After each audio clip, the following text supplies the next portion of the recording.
তুমি তাহলে আজকে কি রান্না করলে? ঢেঁড়স চচ্চড়ি করেছো আর শাক ভাজা করেছো।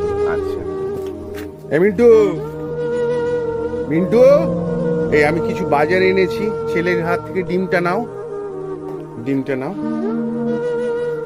ঠিক আছে, এগুলো এটা ধরো, একটা একটা করে বার করো, ওখানে রাখো। ওটা মুরগি আছে, ওটা চানাচুরের প্যাকেট আছে, ওটা লঙ্কা গুঁড়োর প্যাকেট আছে, রাখো। ওটা নুন আছে। ঠিক আছে, আচ্ছা হলুদ গুঁড়ো, নারকেল তেল। আর মিন্টু তাহলে কখন বেরিয়েছে? সকালে বেরিয়েছে। সকালে কিছু খেয়ে দিয়ে গেছে? না না না খেয়ে চলে গেছে।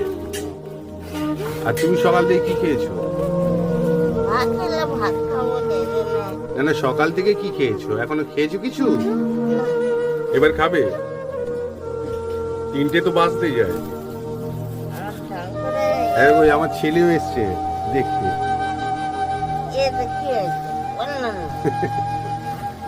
একটা ভিডিও করেছিলাম, তা তোমার ভিডিওটা দেখে একটা ভাই শুভ বিশ্বাস বলে বনগা থেকে সে টাকা পাঠিয়েছে।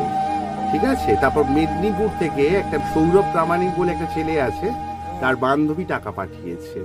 ঠিক আছে, আর তার সঙ্গে আমি কিছু টাকা দিয়েই তোমাদের জন্য বাজার করে এনেছি। ঠিক আছে, বলো ভালো করে একবার বলো, বলো আপনাদের ধন্যবাদ। ঠিক আছে, আমি তাহলে আসছি গো।